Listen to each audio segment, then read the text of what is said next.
Assalamualaikum warahmatullahi wabarakatuh.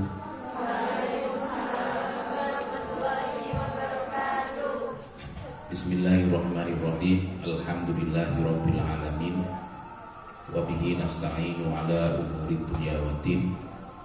Wassalatu wassalamu ala asrofil anbiya'i wal mursalin wa ala alihi wa sahbihi ajma'in. Rabbi shrah li sadri wa yassir li amri wahlul 'uqdatam min lisani yafqahu qawli. Amma ba'du. Yang saya hormati, yang saya banggakan, para santri putri Pondok Pesantren Rusunawa Uniska, hari ini jenengan dieksekusi oleh Wakil Rektor 3, kemudian Mendikarak dan Kepala ataupun Ketua Bidang Agama Universitas Islam Kadfi untuk mengikuti pesantren kilat. Hanya 1 bulan toh jenengan sini. Berarti kuat. Informasi 2 bulan itu kuat ya. Yang betul adalah 2 minggu. 2 minggu itu pun ditawar. Tetap 2 minggu ternyata. Dan di sini nanti ada kajian-kajian yang istimewa. Mungkin dari beberapa peserta ataupun santri ini ada yang alumni atau alumnus pondok pesantren, mungkin ada yang belum pernah mondok sama sekali. Berarti umum ya Mbak ya, umum. Kalau umum itu ya belum pernah mlebu pondok pesantren kan gitu. Baru hari ini jenengan masuk di pondok pesantren, tapi hanya kilat itu 2 minggu. Dan di pondok pesantren Rusunawa, walaupun jenengan duduk itu kan nanti pulang kan? Kira-kira ada yang nginep di sini enggak? Kenapa enggak nginep di sini? Sambil uji nyali jenengan. Pondok pesantren itu tentunya aman dan tidak ada apa-apa sebenarnya, tergantung hatinya jenengan. Jadi orang itu kalau hatinya tenang, insya Allah tidak ada apa-apa. Ada apa-apa itu ketika hatinya ataupun pikiran sampai goyah. Kalau pikiran sampai kosong, tidak hanya di Pondok Rusunawa, dimanapun Anda berada, pasti sampai akan dimasuki oleh makhluk-makhluk gaib. Karena pikiran sampai kosong. Biasanya mari nyalek, kemudian dia banyak pikiran, stres, atau pikiran sampai kosong. Kalau bisa pikiran jangan sampai kosong, digunakan untuk sholawatan. Insya Allah tidak ada makhluk yang lain masuk ke dalam tubuh manusia. Kalau makhluk lain masuk ke dalam tubuh manusia, itu juga nanti akan menjadikan orang itu majnun. Majnun itu artinya adalah orang yang kemasukan jin, ya kan? Termasuk syarat sahnya sholat itu adalah harus tidak stres, ya kan? Harus normal. Makanya kan yang terkena khitab tuntutan Allah, hukum Allah itu adalah orang-orang yang dewasa, tidak di bawah umur. Kemudian cakap hukum itu ya dalam keadaan sadar. Jadi nanti kalau ada orang kemudian kemasukan makhluk-makhluk gaib, kemudian dia tidak sadar, stres, nah itu harus diobati. Cara mengobatinya bagaimana?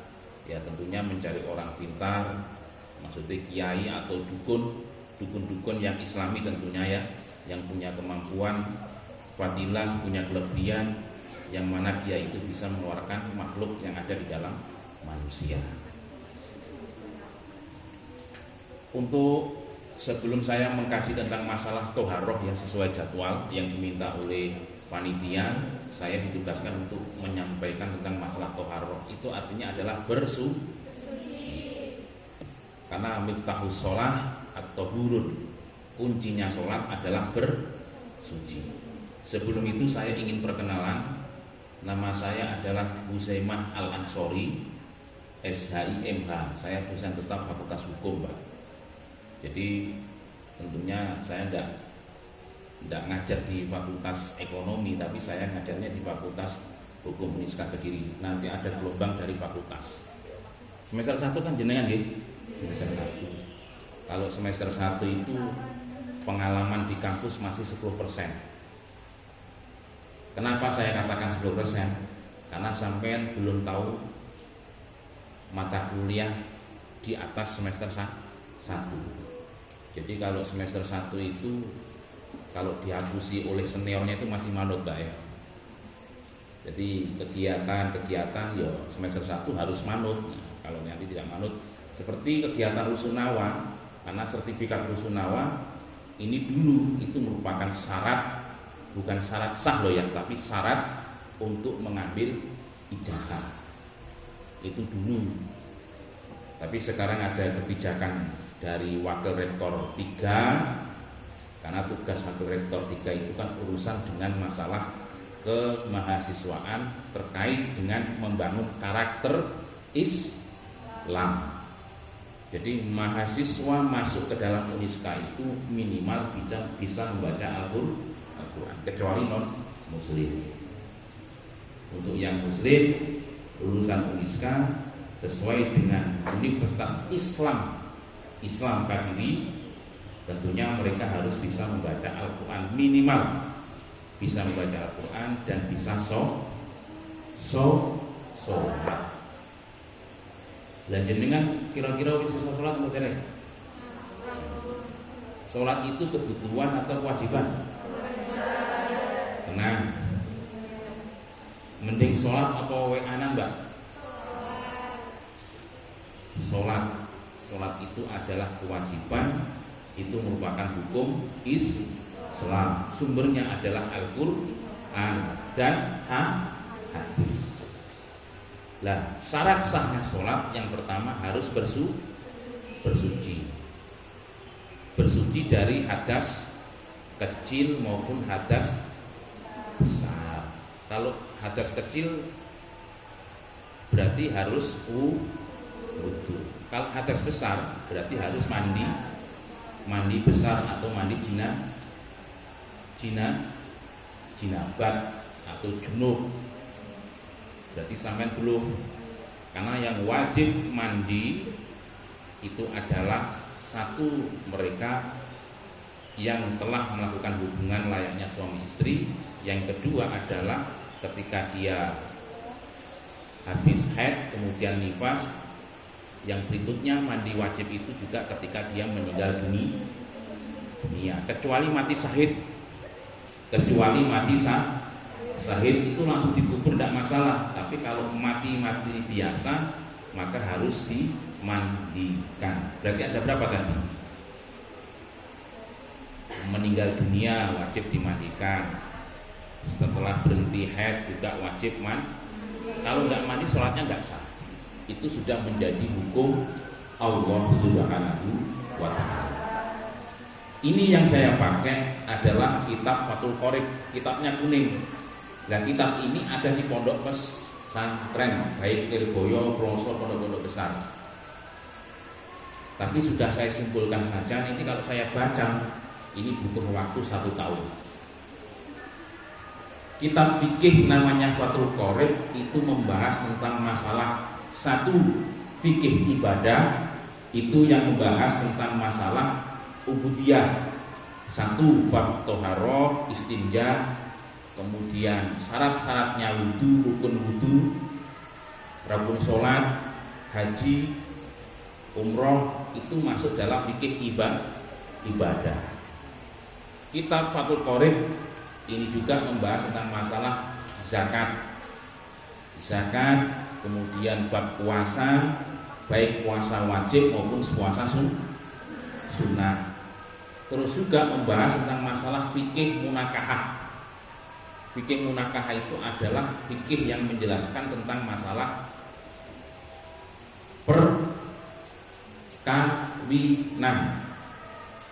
perkawinan, Bang.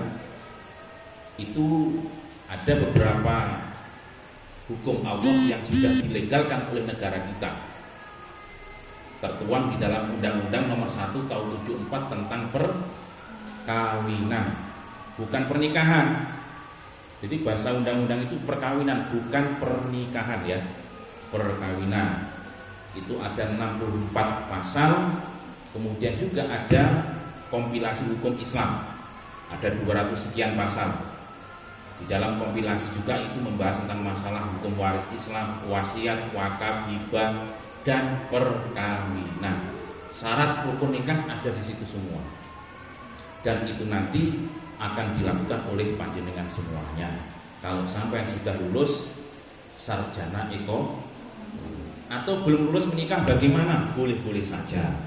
Yang terpenting sudah sesuai dengan syarat dan rukun nikah. Syaratnya apa saja? Syaratnya tentunya harus ada calon manten atau calon suami. Kalau nggak calon ini rapi harus apa? Tuyul. Wali juga penting. Wali itu menjadi syarat. Nikah tanpa wali batal demi hukum. Nikahnya tidak sah, baik secara hukum negara maupun hukum Islam. Itu walianto gitu. Tapi wali nasab. Wali nasab itu siapa? Wali nasab itu adalah ayah kandung. Kalau ayah tidak ada bagaimana Pak? Ya wali itu kan banyak, wali akrob dan wali abad. Wali yang paling terdekat itu siapa? Ya ayah. Kalau tidak punya ayah ya emasnya ataupun adiknya gitu. Nanti kalau adiknya tidak ada bagaimana? Kakeknya besar. Nah, kakeknya nak wis bongko bagaimana? Wis wafat. Nah, sama sekali bagaimana? Wali hakim. Nanti pihak pengadilan yang menentukan. Wali hakim siapa? Ya bisa penghulu ataupun siapa ditunjuk sebagai wali sesuai dengan penetapan pengadilan. Rapi jebret, kemudian dalam 2 bulan mengarungi rumah tangga kok masalah, bertengkar, terjadi KDRT, ajukan gugatan di pengadilan agama. Kalau yang mengajukan cewek namanya cerai gugat, kalau yang mengajukan laki-laki cerai talak. Biayanya berapa? Murah. Biayanya cuma 1 juta, tidak ada. Saking murahnya biaya perceraian sehingga sekarang di Pengadilan Agama Kabupaten Kediri dalam 1 hari yang daftar perkara cerai gugat maupun cerai talak, baik yang gugat itu istri, baik yang mentalak yang mengajukan adalah suami, itu 1 hari sekitar sampai 50 dan 60 perkara yang diajukan. Mudah-mudahan nanti jenengan semuanya ketika menikah bisa bahagia dunia dan akhirat. Syaratnya gampang, yang terpenting adalah sampean bisa menjaga sholat 5 waktu. Karena itu menjadi kunci. Selama sholatnya itu kan iman. Kalau orang itu tidak punya keimanan kemudian berumah tangga, maka gampang mudah sekali untuk kemudian saya duluan, maaf Pak ya, monggo gimana.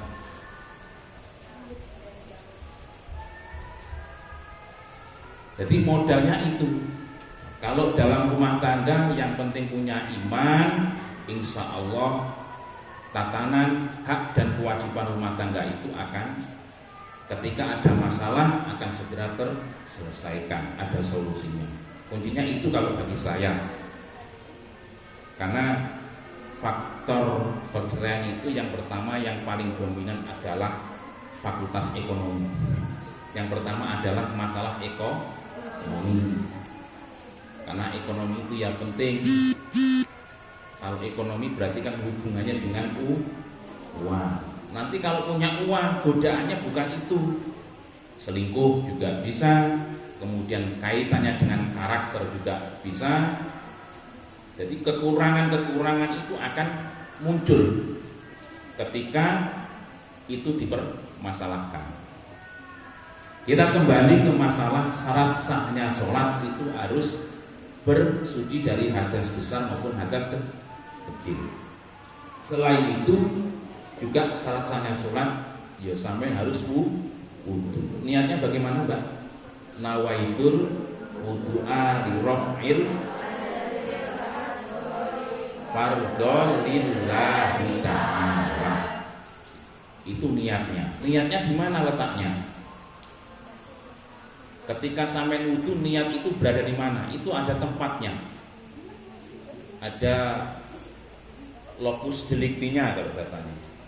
Jadi tempat niat nawaitul wudu'a itu harus dibatin saja, nggak perlu dilafalkan. Jadi sampai batin di hati itu ketika membasuh wajah.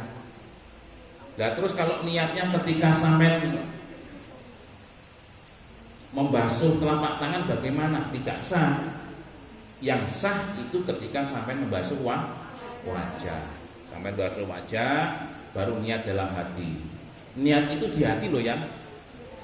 Nah untuk bisa khusyuk ya perlu sampai talafutkan, dilafalkan tidak masalah.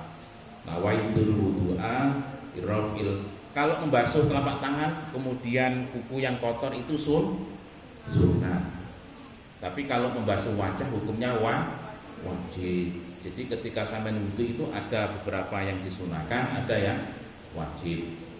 Yang wajib ada berapa? Wajah, kemudian tangan, kemudian lutut. Yang lutut tartib harus tartib kontinu itu termasuk rukun ya. Pertama wajah, tangan, kedua tangan, kemudian kepala. Ya, rambut itu harus sampai ke pori-pori. Kulit harus kena ya. Ojo pik. Peh rambutnya diwowo ngesore tok sing dibasuh tidak sah, Mbak. Kalau cewek ya harus sininya pas embun-bune. Engko pas embun-bune ngwikir akeh pikirane ya iso panas banyune kan. Jadi pas embun-embun yang penting kulit kepala itu terkena itu wajib, kalau tidak basuh tidak sah. Kemudian telinga sunnah wajib. Halo? Nah, kalau di sini wa ghuslul wajhi wa ghuslul yadaini ilal mirfaqaini. Jadi yang pertama wa furudul wudu, fardunya wudu itu sittata asya. Ada 6 perkara. Yang pertama adalah niat. An-niyatu indah ghuslul wajhi. Niat ketika membasuh wajah.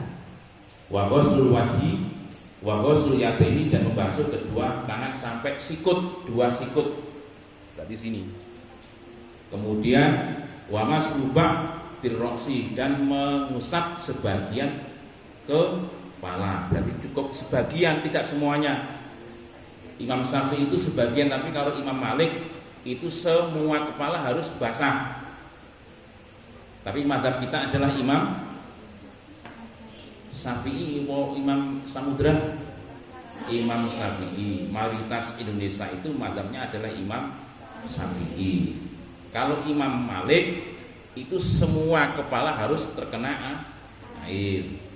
Tapi kalau Imam Malik terkait dengan perkara yang membatalkan wudu itu ketika menyentuh seorang wanita ya, yang bukan tunggal morotuwo, yang bukan tunggal darah, bukan mahram, itu tidak batal.